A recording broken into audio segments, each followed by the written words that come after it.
person's life. At work, we're very good at putting on a mask and armouring up and acting like everything's all okay.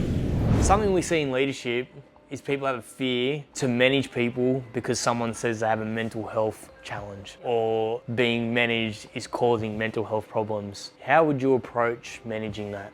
Yeah, it's an interesting one. There's, I guess, essentially no real one-size-fits-all approach to it, but being supportive, like really listening to what a person's got to say and asking open-ended questions from a space of really being concerned and curious, because that will help a person to open up. If a person's kind of approaching it in a bit of a hard, almost confrontational way, a person's going to close down. So it's really important that we offer support. We show trust. We trust that what a person is saying is what it is, because we don't ever know. We never know what's going on inside a person's life. At work, we're very good at putting on a mask and armouring up and acting like everything's all okay. Sometimes different things come up, so it's really important that we do that. It's also showing empathy, and I know that sometimes that can be very difficult for people, but empathy is being able to sit beside somebody within their discomfort to be able to help them to open up. And so by doing that, it then starts to open up doors to be able to check in. So if somebody isn't performing well, it's like we sort of say in the mental health conversations, hey, I've noticed something's changed. Is there something going on for you, or is there any way I can support you? So then that person feels like they're being seen or heard. And really important that if somebody does open up, not to launch into fix-it mode, just saying things like, oh wow, that sounds like it's really difficult for you. That's really, I'm hearing that this is a very difficult topic.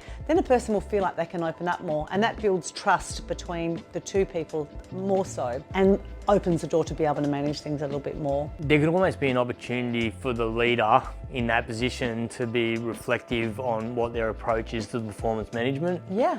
Are they open and curious in that process, or are they critical in how they approach that? Yeah. And are they shutting people down because of how they approach that conversation? So really managing people has this, like, whether it's a mental health conversation or whether it's a performance management conversation, how is that coming across? Is it coming across as like, hey, this is something that we wanted you to do to support you? Or is this something that feels critical and it's a, we're gonna manage you out of the business type conversation, which could have very different effects for people in those conversations. Definitely. It's multifaceted, isn't it? It's not just one approach, and we all probably need to work on our styles of communication too, isn't it? Because being softer in how we speak, softer in our facial impressions and those sorts of things can really help to make a big difference in that situation. Yeah, for sure. Yeah. Criticising and blaming or judging or anything like that are pretty quick ways to have a person shut down.